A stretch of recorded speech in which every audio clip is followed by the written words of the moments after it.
agora é a quarta sessão. Na realidade, a gente quer estimular a plateia a nos ajudar a identificar quais são os principais resultados, as principais conclusões, as principais recomendações que a gente pode extrair dessas interessantes discussões que houveram aqui. Muito mais do que eu, os nossos colegas do GEM, da BNT, do NUMA, tentarmos fazer uma resenha, seria interessante ouvir de vocês o que foi discutido aqui, quais são talvez as principais ideias que vocês acham que a gente deve reter. Alguém quer dar um testemunho? Nosso colega do CREA.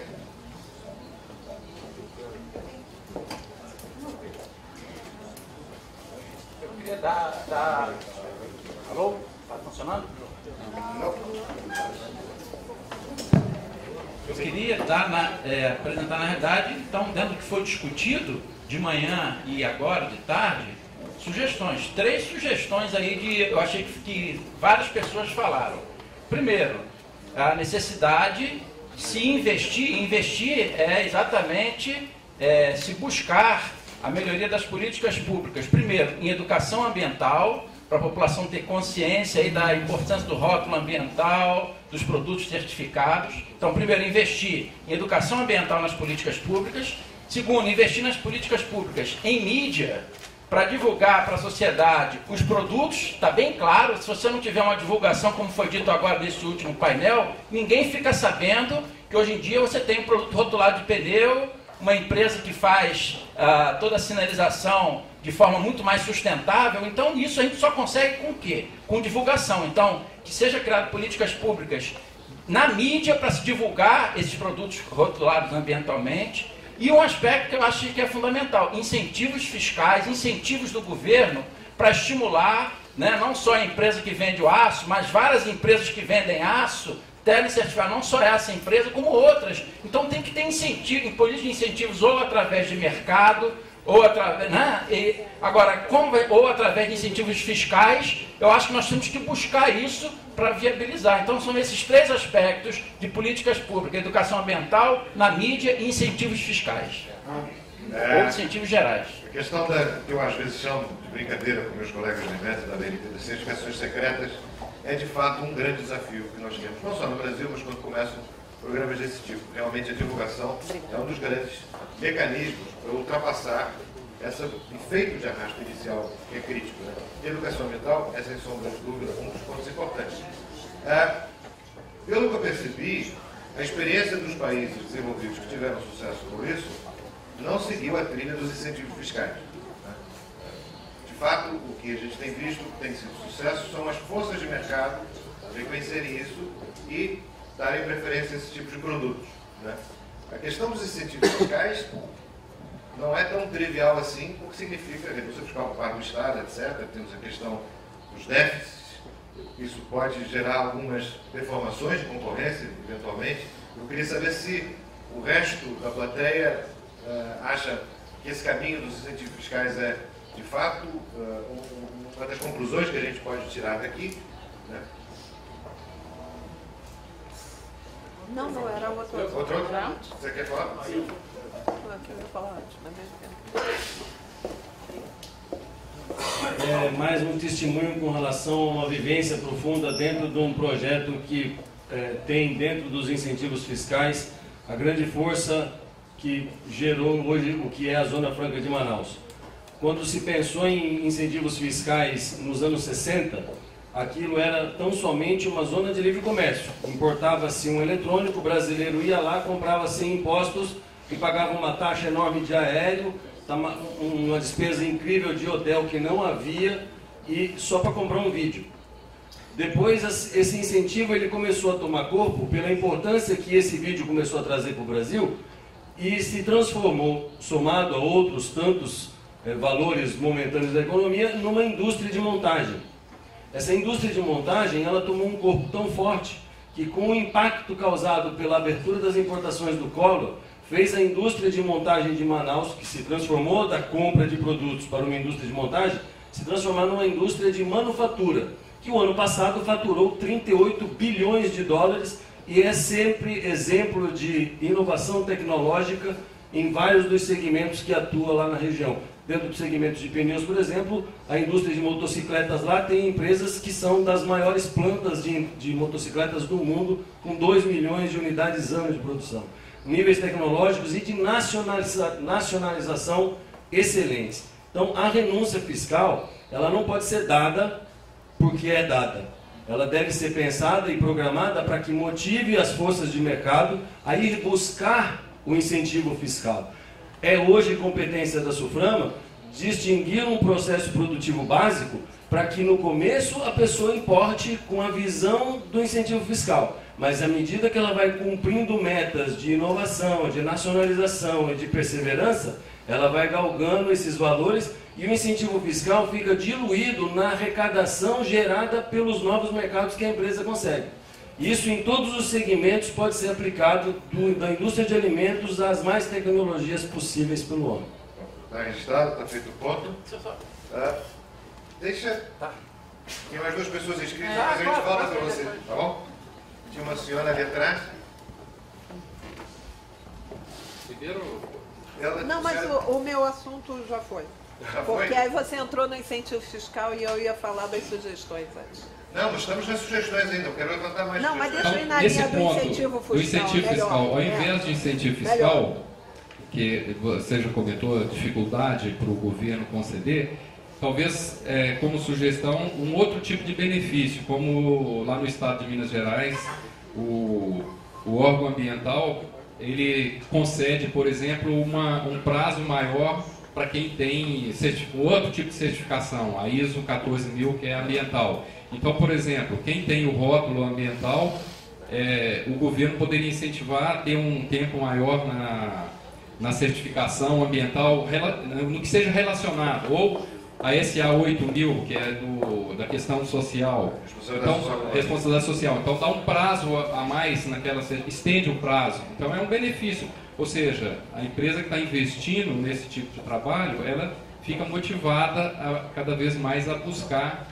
A revisão, os recentes decretos que alteraram e modificaram a lei de licitações possibilitam, por exemplo, que um produto tenha um preço 25% a mais, maior do que o mínimo que foi atingido no certame, se seguir normas brasileiras, com a tecnologia nacional, pode ser um incentivo desse tipo. Não significa subsídio, não significa renúncia fiscal, eu acho que é um prêmio do incentivo. A senhora agora? Já acabaram de falar de incentivo? Já, sim, senhora. Estamos ansiosos para ouvi-la. Boa tarde. Não, porque você falou de sugestão e eu senti falta. Eu sou professora, eu sou consultora, o Tribunal de Justiça tinha vários representantes aqui. Eu acho que falta uma discussão um pouco mais legalista da situação. Né? A gente tem tentado fazer uma mudança nos editais de compra e é muito difícil.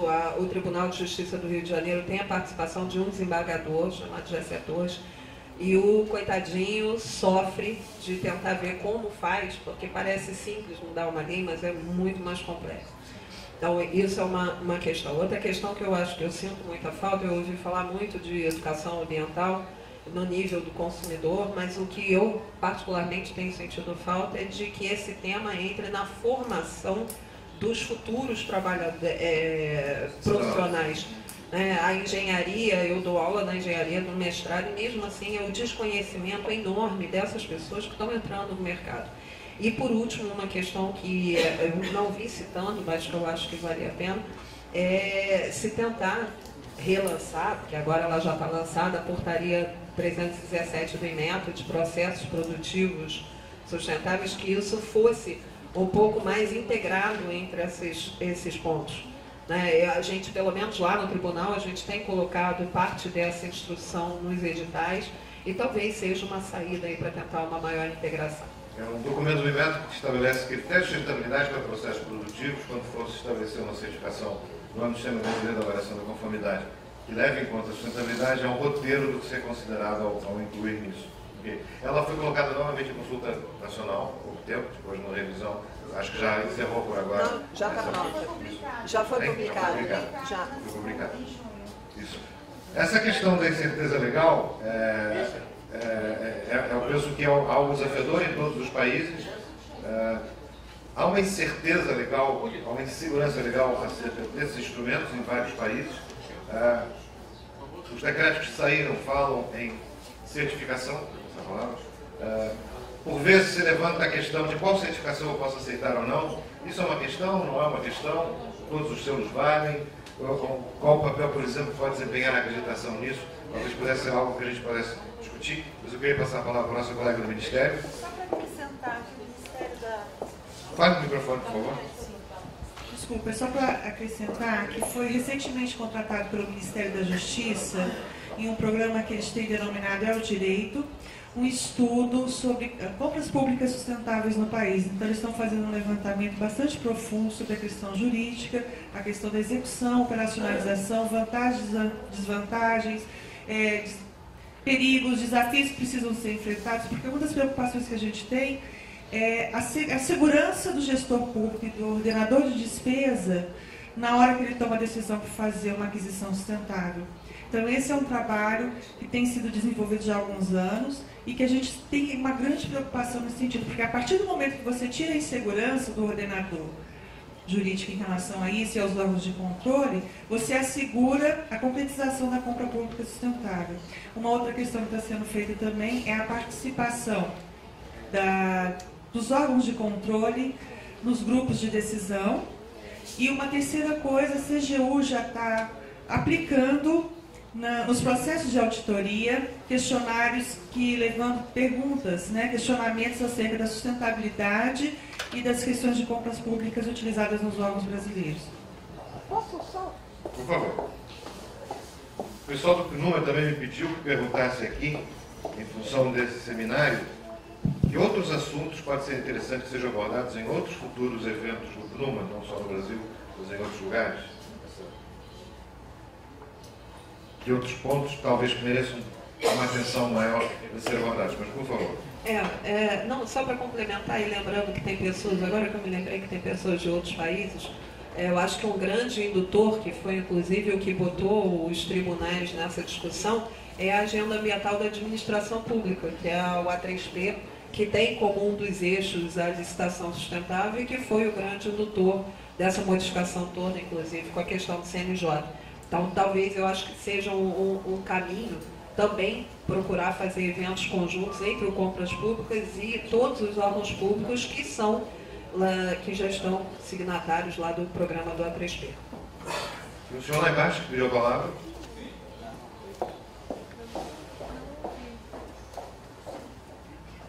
Eu acho que, com respeito à sua última indagação, o que mais poderia constar daqui para frente é o tópico equipamentos eletroeletrônicos. A gente tem atuado muito fortemente no CTI, que é um órgão do Ministério de Ciência, Tecnologia e Inovação, e eu senti falta disso nesse fórum. Obviamente não era a questão, mas eu acho que pode ser um tópico a ser trabalhado daqui para frente. Obrigado. Isso está registrado. Não obstante, grande parte das experiências de vários países foram apresentadas, tanto da Ásia quanto da Europa. Um número muito importante de produtos eram justamente o setor eletroeletrônico, então, que é um dos temas clássicos. Das notas que eu tomei do evento, me pareceu que era importante ressaltar, desculpe o plenário, a importância de haver processos de compras públicas sustentáveis, ou seja, do Estado começar a considerar a sustentabilidade dos seus processos de aquisição como um instrumento de política pública de estímulo à mudança da indústria. Não sei se concordam que essa é uma conclusão que a gente pode tirar um ponto do denominador comum dessas apresentações. Penso que outro ponto que foi ressaltado é a importância do tema do ciclo de vida, dessa visão mais abrangente dos impactos e aspectos dos produtos, não apenas no processo de produção, mas envolvendo toda a sua vida, desde a extração das matérias-primas até o descarte final. Foi mencionado por várias pessoas, foi bastante ressaltado como um dos desafios, uma das coisas que é difícil, mas que é fundamental para haver credibilidade e haver sentido nesse tipo de rotulagem. Não sei se concordam com esse ponto de vista. Penso que, quando a gente falou sobre educação ambiental, sobre comunicação com os clientes, etc., um dos pontos centrais, talvez, é o desafio da informação. da informação ser tratada de maneira que seja acessível às diferentes partes interessadas, e ela deve ter tratamento específico de acordo com os públicos a quem é dirigido. Isso deve ser um ponto primordial para o sucesso, para o êxito desse tipo de coisa. A informação ela deve ser simples, imediata, compreensível, mas com o grau de sofisticação necessária para cada público em particular. Uma coisa é para os consumidores, outra coisa é para o decisor público que vai tomar uma decisão de compra, né? Como a doutora Ana mencionou, de certa forma os processos de compra pública sustentável estão pondo o comprador do Estado do governo numa posição dele dizer: calma, eu não sou um super-homem, onde é que eu acho as informações para isso? Possivelmente os rótulos ambientais são um instrumento de resumir essa informação de uma maneira credível, transparente e direta. Talvez seja um dos pontos centrais deles, como um colega mencionou que, rótulos ambientais são um instrumento de marketing, né? Hoje em dia, com a explosão da certificação no mundo moderno, né? A partir basicamente ou simbolicamente do êxito desse 91, muita gente diz: esse cara tem certificação só para marketing. Mas essa é a boa razão para ter a realidade dos selos de tipo 1. Hoje, selos são uma coisa que se multiplica mais do que cogumelos na sombra, né? Isso gera também confusão entre os tomadores de decisão, entre os consumidores. Talvez realçar e reforçar a singularidade e institucionalidade, digamos assim, dos rótulos ecológicos tipo 1 pode contribuir bastante para ajudar a desfazer ou tentar conter um pouco essa confusão junto aos consumidores, neste caso também aos compradores públicos. Nosso colega Marcelo, Luiz? Uma coisa que poderia fazer é pensar no Global Ecological Network e na própria ABNT e nas empresas certificadoras do Cone Sul. Talvez a gente ter um percentual, fazer um fundo com um percentual da certificação para que possa, num determinado prazo, investir em aspecto socioambiental. Por que eu estou falando isso? Quando a gente fez a certificação do aço para a construção civil, nós percebemos que tem um mercado muito interessante que é dos coprodutos feito a partir de resíduos da siderurgia que pode ser usado na construção sustentável. Mas ainda não existe empresas transformando resíduo em coproduto com a visão de negócio. E talvez esse negócio possa começar levando em conta o socioambiental, ou seja, buscar adolescentes, por exemplo, em situação de risco, trazer para uma organização com a supervisão de uma ONG, dar uma formação profissional e ele transformar o resíduo em coproduto, por exemplo, que possa ser um artefato concreto para utilizar numa casa da comunidade onde ele está inserido. Ou seja, gerar um fundo que possa gerar profissionalização, receita, renda e melhorar o entorno na comunidade onde está inserido o projeto. Obrigado. Ficou claro. Ficou assim. Bom, há um coproduto da siderurgia também, que é já por excelência um produto ambientalmente melhor, que é o cimento ao forno. Que é o cimento verde. Escória, que vira o cimento ao forno. Mas enfim, há uma série de outros produtos, isso é algo que deve ser levado em consideração. Talvez valha a pena também distinguir bem o que é rotulagem ambiental, que é um produto sustentável. É um componente disso, mas não é o todo. Portanto, a incorporação de requisitos sociais é algo que também é desafiador, mas que está no aspecto mais abrangente da sustentabilidade. Nosso colega? Só para dar uma contribuição, o caso da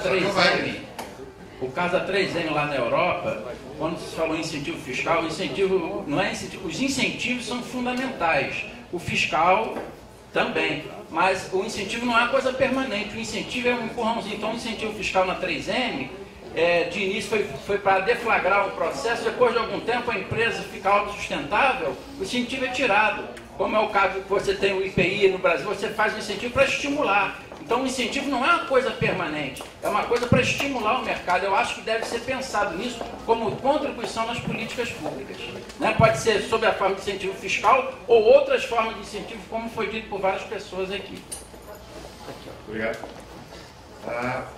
Bernardo, eu penso que chegamos aos principais pontos.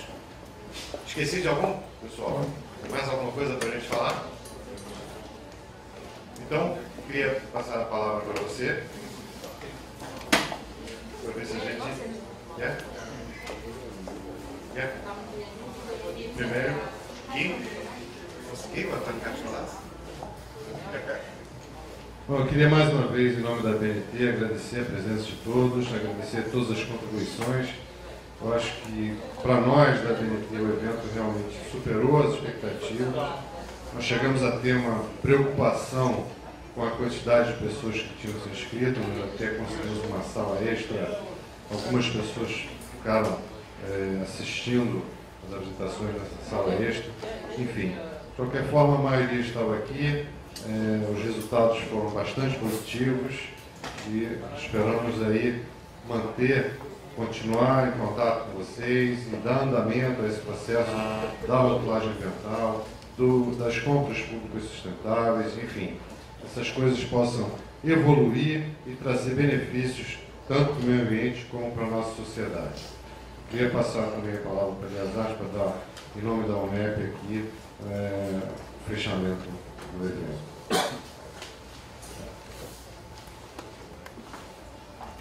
I just wanted to thank everyone, I think the agenda has been structured around the topics that we thought would be interesting for the audience, and with inputs from the Ministry of Environment, Ministry of Industry, and AD&T.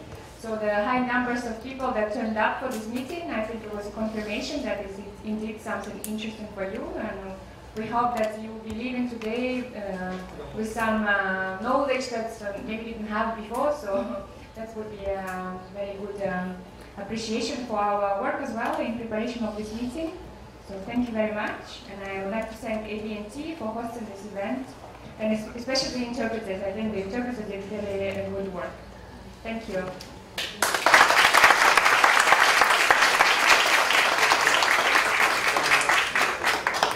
Just, Gen members, please stay here a little bit more. Oh yeah, UNEP participant also. Okay. Just UNEP participants and Gen members.